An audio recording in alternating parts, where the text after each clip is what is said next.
बिस्मिल्लाहिर्रहमानिर्रहीम। अस्सलाम वालेकुम। उम्मीद करता हूँ आप तमाम लोग खैरियत से होंगे।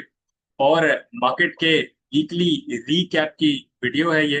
जिन लोगों ने यूट्यूब चैनल और फेसबुक पेज सब्सक्राइब और फॉलो नहीं किया जरूर कर लीजिएगा। KC 100 के डेली टाइम फ्रेम, वीकली और मंथली टाइम फ्रेम को हम टेक्निकल एनालिसिस के ऊपर देखेंगे।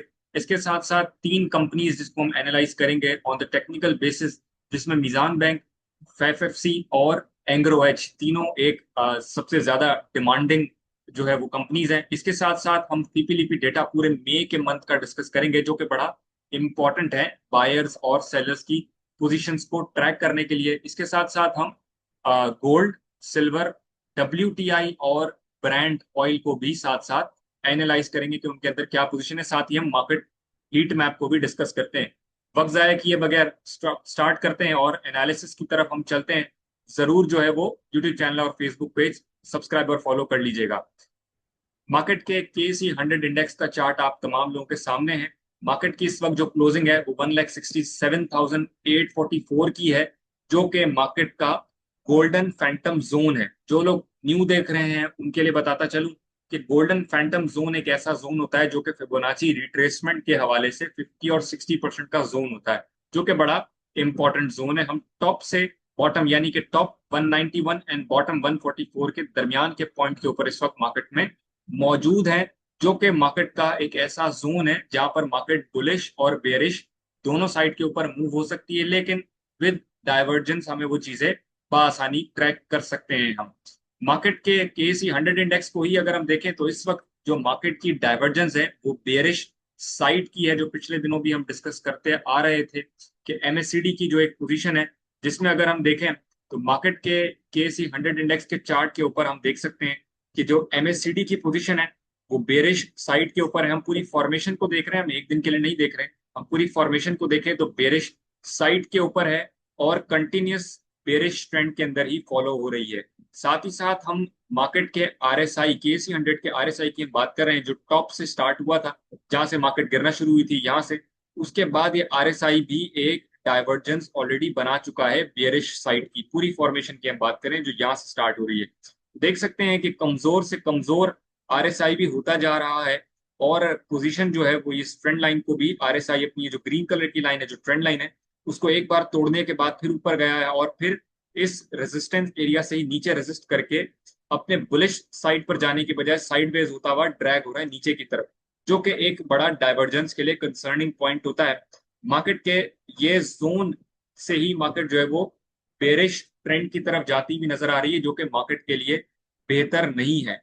पुल बैक्स बहरहाल मार्केट का पार्ट होते हैं। मैं समझता हूं कि मार्केट के छोटे मोटे पुल बैक्स भी आते हैं, जिसके हवाले से मैं थर्सडे वाले दिन वीडियो में बता भी रहा था कि मार्केट के अंदर जो ईदी जमा करने का मौका है वो ईदी आप लोग अपनी जमा कर लीजिए। जो जो जो लोगों ने उसके अंदर सेलिंग की है तो यकीनन वो फायदे में ही रहे होंगे। सेलिंग जुमेरात वाले दिन हम यहाँ पर मौजूद थे, जिसमें मार्केट का तकरीबन 3,700 पॉइंट्स का गेन हुआ था और वहीं पर ये ईदी जमा करने का मौका था। और फ्राइडे के दिन नेगेटिव साइड के ऊपर क्लोजिंग हुई है। ऑल दो ट्यूसडे के दिन की भी अगर हम जाएं तो ट्यूसडे के दिन मैंने सजेस्ट किया था कि मार्केट में एक इजाफा होने के चांसेस है, जो कि अल्हम्दुलिल्लाह मार्केट ने वो सारे जो एरियाज हैं उसको ऑनर करते हुए मार्केट चली है। फिलहाल मेरी जो एनालिसिस है इसके ऊपर मार्केट के हवाले से 1,67,844 से मार्केट मैं समझता हूँ डाउन साइड पर ड्रैग होने के चांसेस मार्केट के बनते हुए नजर आ रहे हैं। छोटे मोटे पुल बैक्स मार्केट में अप साइड के आते हैं तो वो यकीनन सेलिंग का ही एरिया होगा। कुछ खबरें हैं, पॉजिटिव खबरें भी हैं और उसी के साथ कुछ नेगेटिव खबरें भी हैं जंगी महाज के ऊपर और जंगी मामला जो इस वक्त चल रहे हैं उसके अंदर पॉजिटिव नेगेटिव दोनों खबरें हैं। लेकिन हमें इस वक्त टेक्निकल पोजीशन जरा ज्यादा इंपॉर्टेंस में रखने की जरूरत है, उसको इंपॉर्टेंस देने की ज्यादा जरूरत है। मार्केट के ये जो ड्रैग डाउन की सिचुएशन है तो मार्केट के बॉटम साइड पर नीचे की तरफ की अगर हम बात करें तो मैं समझता हूं कि मार्केट यहां से पुल बैक अपसाइड की इजाफे भी देती है। तो जैसा मैं सजेस्ट कर रहा हूं कि सेलिंग का ही एरिया होगा अनटिल एंड अनलेस मार्केट इस जोन के अपने ऊपर जाकर नीचे दोबारा से पुल बैक देकर खड़ी ना हो, यानी कि मार्केट 1,80,000 1,81,000 के आसपास तक एक ऐसा जोन बनाए जहां से मार्केट रेजिस्ट करे, जो कि मार्केट का नियरली इस एरिया के आसपास होगा। और उसके बाद मार्केट एक पुल बैक देकर यहीं से इसी गोल्डन फैंटम जोन से सपोर्ट ले, तो मार्केट के लिए अपसाइड के लिए हम तैयार होंगे कि मार्केट अपने जो बेरिश ट्रेंड में इस वक्त भी मौजूद है वो अपने बुलिश ट्रेंड में दोबारा से शुरू हो जाएगी। लेकिन ऑन दी अदर हैंड जो पुल बैक होगा इस दरमियान, जो ये गोल्डन फैंटम जोन है जो 167 से ऑनवर्ड 163 तक 173 तक का एक जोन है, 167 से 173 का जो जोन है वहीं पर मार्केट घूमती रही तो मैं समझता हूं कि पुल बैक्स मार्केट में सेलिंग का मौका होगा। मार्केट के बेरिश साइड की अगर हम बात करें तो मार्केट का बॉटम हम क्या एक्सपेक्ट कर सकते हैं। मार्केट का ये 1,60,000 का एरिया है जो कि मुसलसल तौर पे 3 मरतबा टेस्ट हुआ है, एक बार यहाँ पर, देन यहाँ पर और फिर यहाँ पर। 160 से 161 का जो मैंने एनालाइज भी लास्ट टाइम किया था कि ये एक डिमांड जोन है जहां पर हाई नंबर ऑफ बायर्स मौजूद है, जिसकी वजह से ये मार्केट यहाँ से टेस्ट करके ऊपर बढ़ जाती है। लेकिन जैसे ही ऊपर बढ़ती है मार्केट कमजोर हो जाती है। यहां से जैसे इजाफा हुआ तो मार्केट ने अपना जो टॉप पोस्ट किया वो 1,75,300 का था। फिर मार्केट ड्रैग हुई और फिर मार्केट ने पुल बैक दिया तो मार्केट का जो टॉप सेकंड टाइम बना वो 1,73,274 का था, यानी कि इस टॉप से नीचे मार्केट का एक टॉप बना जो कि कमजोरी मार्केट की जाहिर करता है। फिर मार्केट ड्रैग डाउन हुई और फिर यहां से वापस से मार्केट से 160 161 के जोन से जो है वो ऊपर की तरफ गई और यहां पर जो हाई मार्केट ने पोस्ट किया वो 1,69,624 का था। यानी कि ये वाला जो सेकंड जोन था ऊपर जाने के लिए उससे भी नीचे एक टॉप पोस्ट किया, यानी कि मार्केट मुसलसल तौर पे उस एरिया से डिमांड जोन से 160 से 161 से ऊपर तो बढ़ती है लेकिन ऊपर जाते ही नीचे की तरफ कमजोर हो जाती है, यानी कि ऊपर की तरफ से पुश होती है, मार्केट कमजोरी की तरफ सेलिंग शुरू हो जाती है। तो ये बड़ा कंसर्निंग पॉइंट है मार्केट के लिए। और फिर डाइवर्जेंस भी मार्केट के अंदर बनती जा रही है और इंस्टीट्यूशनल सेलिंग भी हमें मार्केट में नजर आ रही है। मार्केट के बॉटम की बात करें तो 160 से 161 का जिस तरह हमने देखा डिमांड जोन है, एक बहुत अच्छा पक्का डिमांड जोन। मार्केट इस एरिया को मैं समझता हूं तोड़ने की तरफ जा रही है, जो कि मार्केट का 1,60,000 का एरिया टूटने जा रहा है, जिसके नीचे मार्केट के पास एक बहुत बड़ा स्पेस है जो कि 152 तक का मार्केट के पास एक स्पेस है, जो एक बहुत बड़ा गैप है जो कि आप देख सकते हैं, मेजर गैप जो कि मार्केट का फिल नहीं हुआ है और फिल होना अभी बाकी है। मार्केट के लिए फिर ये टूटना इसके बाद का डिमांड जोन का टेस्ट होने का मार्केट इंडिकेशन देती है, जो कि मार्केट का 1,47,48,000 से जो स्टार्ट हो रहा है टूवर्ड्स 1,51,000 तक का एक डिमांड जोन। ये देख सकते हैं ग्रीन बॉक्स के साथ कि ये गैप के नीचे का डिमांड जोन है जो मार्केट के लिए बड़ा ही इंपॉर्टेंट जोन है। 1,51,000 के आसपास तक मार्केट जाने के लिए तैयार हो सकती है यहां से ड्रैग डाउन होते ही। ये बड़ा इंपॉर्टेंट पहलू है मार्केट का और यहाँ पर हमें इस चीज को लाइटली लेने की जरूरत नहीं है, हमें कोई एग्जैजरेशन करने की जरूरत नहीं है। ये लेवल्स हैं, ये टेक्निकल पोजीशंस हैं, टेक्निकल फॉर्मेशंस हैं जो कि हमें बताती है कि मार्केट कहाँ पर बढ़ने जा रही है। तो फिलहाल तो मार्केट की जो पोजीशन है वो बेरिश साइड के ऊपर है और पुल बैक्स बेचने के लिए है, जिस तरह मैं सजेस्ट कर रहा हूं, अनटिल एंड अनलेस मार्केट यहाँ से एक अपनी अच्छी बेहतर पोजीशंस और डाइवर्जेंस वगैरह ना बना ले। मार्केट के वीकली टाइम फ्रेम के पे जाते हैं तो मार्केट की जो वीक ओवर वीक बेसिस की क्लोजिंग है वो भी मैं देख सकते हैं कि आप लोग कोई खास नहीं हुई है। इसी जोन पर मार्केट घूमती रही है, इसी जोन पर ही चल रही है अपने गैप से ऊपर, और कोई खास मूव मार्केट 8 अप्रैल के बाद से नहीं दे सकी है। यहां से देख सकते हैं कि ये 8 अप्रैल के बाद से मार्केट किसी एक जोन के अंदर मूव हो रही, तो वीक ओवर वीक बेसिस में भी यही मामला हैं। और मंथली टाइम फ्रेम के ऊपर जाएं तो कोई अच्छी कैंडल बनती हुई फॉर्मेशन की नजर नहीं आ रही है।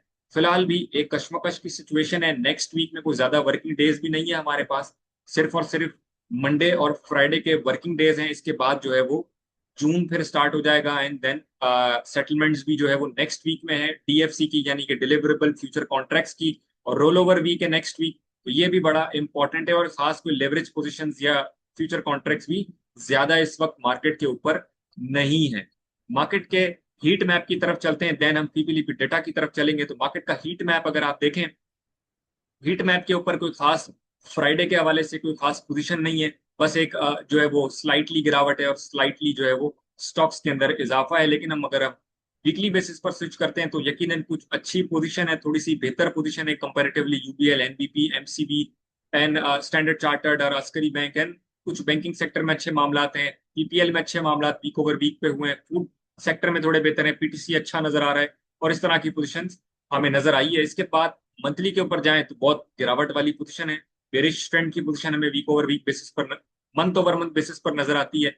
बैंकिंग सेक्टर भी देख सकते हैं अच्छे खासे दबाव के साथ है। पॉल आप देख सकते हैं थोड़ा सा पॉजिटिव है, लेकिन ओवरऑल ऑयल सेक्टर में जो है वो गिरावट है। एंग्रो एच, एफएफसी, ईफर्ट, तमाम के तमाम जो ब्लू चिप स्टॉक्स जिनको हम कहते हैं, वो एक जो है वो दबाव के अंदर हमें नजर आते हैं। अब चलते हैं सबसे इंपॉर्टेंट मार्केट के एनालिसिस के बाद डेटा के ऊपर। तो मार्केट का फीपीलीपी डेटा हम देखते हैं कि फीपीलीपी डेटा में हमें क्या पोजीशंस नजर आती है। तो फीपीलीपी डेटा जानना जरूरी है कि ये फर्स्ट मई से लेकर 22 मई, यानी कि अब तक मई के महीने के जितने दिन गुजरे हैं, ये तमाम हम कंबाइन करके फीपीलीपी डेटा देख रहे हैं।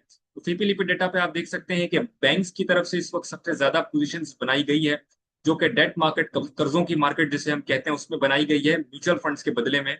और इसके साथ साथ जो बाइंग आई है वो ब्रोकर्स की तरफ से आई है, कंपनीज की तरफ से, फॉरेन कॉर्पोरेट्स की तरफ से सेलिंग है, कंपनीज की तरफ से सेलिंग है, फॉरेन इंडिविजुअल्स की तरफ से सेलिंग है, इंडिविजुअल्स की तरफ से बाइंग है, इंश्योरेंस बाइंग साइड के ऊपर है, म्यूचुअल फंड सेलिंग साइड के ऊपर है, एनबीएफसी बाइंग, अदर ऑर्गेनाइजेशंस और ओवरसीज पाकिस्तानी जो है वो ओवरऑल बाइंग साइड के ऊपर नजर आए हैं। लेकिन साथ साथ हम ये भी हमें जानना जरूरी है, जो बैंक्स की बाइंग है और जो इंडिविजुअल्स की बाइंग है उसमें फर्क है।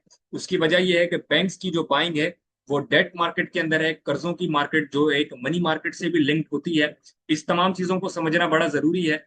म्यूचुअल फंड्स के बदले में उन्होंने जो है वो बाइंग की है, और उनसे जो है वो एक मुआहदे होते हैं, जो कि कर्जों के बदले जो है वो स्टॉक्स की जो है वो गिरवी रखना जिसको हम कहते हैं अमूमन, उसके बदले में जो है वो ये सेटलमेंट्स हुई है, जिसकी वजह से बाइंग बैंक्स के अंदर हमें नजर आ रही है। ओवरऑल इनकी तरफ से कोई खास बाइंग मार्केट के अंदर नहीं है, डेट मार्केट के, कर्जों की मार्केट के अंदर की बाइंग है। तो इसके हवाले से अगर हम सिर्फ इस चीज को देखें, तो बैंक्स को अगर हम इस मामला में हटाएं, तो सबसे ज्यादा बाइंग आप देख सकते हैं कि ओवरऑल इंडिविजुअल्स की तरफ से है, और जो कि मार्केट पाकिस्तान स्टॉक एक्सचेंज के स्टॉक्स के अंदर उन्होंने बाइंग की हुई है, और यकीनन चढ़ती मार्केट के अंदर उन्होंने बाइंग की है, जो कि 14.81 बिलियन डॉलर्स की ओवरऑल इंडिविजुअल्स की बाइंग है, जो कि बड़ा कंसर्निंग पॉइंट है। और मैं समझता हूं कि इंडिविजुअल्स को थोड़ा सा टेक्निकल्स को ऑनर करने की जरूरत है, चीजों को समझने की, चीजों को सीखने की बड़ी जो है वो जरूरत है। इंश्योरेंस की अगर हम बात करें तो वो भी बाइंग साइड के ऊपर है, जो कि ऑल दो काफी ऐसी जगहों पर बाइंग करते हुए नजर आते हैं जहां पर बाइंग ना करनी हो, या सेलिंग करने ना करने की जगहों पर वो सेलिंग कर रहे होते हैं। बाकी ब्रोकर्स की तरफ से भी बाइंग है, जो कि अमूमन शॉर्ट सेलिंग पर भी हमें बासानी नजर आ जाते हैं। इसके साथ साथ जो लोग पीएसएक्स में अकाउंट खुलवाना चाहते हैं वो लोग राब्ता कर सकते हैं व्हाट्सएप नंबर पे। व्हाट्सएप नंबर है 0310 4998194 पर राब्ता कर सकते हैं अकाउंट ओपनिंग के हवाले से। इसके साथ साथ जो लोग इन्वेस्टिंग ट्रेडिंग सर्विसेज लेना चाहते हैं वो लोग भी व्हाट्सएप पे राब्ता कर सकते हैं। उनके लिए व्हाट्सएप नंबर 0300 189 665 व्हाट्सएप नंबर है। ये दोनों नंबर आप लोगों को डिस्क्रिप्शन के ऊपर भी मिल जाएंगे। आगे चलते हैं, मार्केट के स्टॉक्स के एनालिसिस के ऊपर हम देखते हैं कि क्या इस वक्त सूरत हाल है। मीजान, एफएफसी और इसके साथ एंग्रोएच को भी हम देखते हैं, और फिर साथ हम कोमोडिटी को भी इंशाल्लाह टेक्निकल्स के ऊपर देखेंगे कि क्या पोजीशन है। सबसे पहले मीजान बैंक को डिस्कस करते हैं। 479.56 की इसकी क्लोजिंग है, और मैंने सजेस्ट किया था कि एक बैंड के अंदर है मीजान बैंक चंद दिनों पहले, कि ये इसी बैंड के अंदर घूम रहा है, और इसी बैंड में इसकी जो है वो पोजीशंस बनती हुई नजर आ रही, जो कि टॉप साइड पर 525 एंड बॉटम के ऊपर तकरीबन 400 के दरमियान का ये पूरा जोन है, जिसके दरमियान ही ये घूम रहा है। वॉलेटाइल स्टॉक नहीं है, लेकिन मैं समझता हूँ जो बाइंग के लिए अच्छे जोन्स हैं इसके, वो 410 से 409, 410 से 440 के अच्छे जोन्स हैं, जिसके अंदर अच्छी बाइंग मैं समझता हूँ की जा सकती है। एंड उसके बाद मजीद भी ये ड्रैग होता है तो 400 रुपए तक के भी इसके अंदर अच्छी बाइंग की जा सकती है। ये बहुत अच्छे जोन्स हैं मीजान बैंक के ऊपर। जो लोग कंसोलिडेट करके होल्ड करना चाहते हैं पोजीशन के लिए इन्वेस्टर्स, वो लोग इसके अंदर जरूर इन एरियाज के ऊपर बाइंग कर सकते हैं। इंशाल्लाह उन्हें बेहतर तरीके से पोजीशंस बन जाएगी। इसके साथ साथ एफ एफ सी को डिस्कस करें, 530 रुपये 50 पैसे की इसकी जो है वो क्लोजिंग है। बहुत बड़े जोन इसके ऊपर मौजूद हैं, लेकिन मैं समझता हूँ कि इसका भी ये जो जोन है 535 से ऑनवर्ड्स 550 वाला, ये इसका ऐसा सप्लाई जोन है जहाँ सेलर्स मौजूद है, और उसके ऊपर ये आप बॉक्स भी देख सकते हैं कि जो यहाँ से शुरू हो रहा है सप्लाई जोन का। बाइंग करने के लिए, कंसोलिडेट करने के लिए जो अच्छी जगहें हैं, मैं समझता हूँ ये वाला जो जोन है 476 रुपए से 490 वाला जो एरिया है, ये बहुत अच्छा है फर्स्ट बाइंग के लिए मैं समझता हूँ। और मजीद ड्रैग होता है तो 458 से लेकर 65 के आसपास तक का ये जो दो जोन्स है, जो आप लोग ब्लू ये जो ग्रीन बॉक्सेस के अंदर देख सकते हैं कि ये दोनों जोन्स बड़े अच्छे हैं एफएफसी को पोजीशन और इन्वेस्टिंग के लिए खरीदने के। इसके साथ तीसरा स्टॉक डिस्कस करते हैं जो कि एंग्रो एच है। थोड़े दिन पहले काफी बड़ी सेलिंग आप लोग देख सकते हैं कि इसके अंदर नजर आई, और मैंने सजेस्ट इसके टॉप के ऊपर किया था कि यहाँ पर बेच के बाहर आ जाना चाहिए। इसके साथ 261.43 की क्लोजिंग है, और मैं समझता हूं कि यकीनन जिन लोगों के पास है वो सेलिंग करके अपसाइड पर सेलिंग करें और डाउन साइड पर पोजिशन के लिए वेट करें। शॉर्ट करते हैं तो उन लोगों के लिए शॉर्ट सेलिंग की अलग पोजिशन बन जाएगी।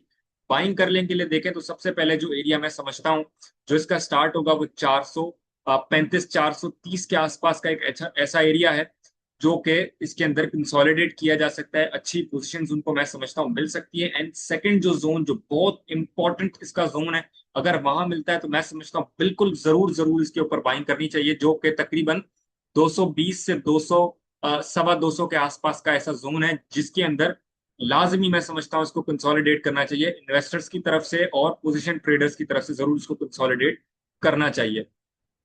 इसके साथ साथ हम आगे गोल्ड को सिल्वर को भी इन्वेस्ट करने की उसकी तरफ भी चलते हैं एनालिसिस के ऊपर। तो गोल्ड के अंदर अगर हम देखें तो $4,509 पर इसकी क्लोजिंग है, और मैं समझता हूं कि यहाँ से स्वीप करने के बाद एक अच्छा जोन बनाया है पुल बैक के बाद। और जिन लोगों ने बाइंग करनी है तो मैं समझता हूं उनके लिए ये स्टॉप लॉस तकरीबन 4,485 का स्टॉप लॉस लगाकर इसके अंदर बाइंग की जा सकती है।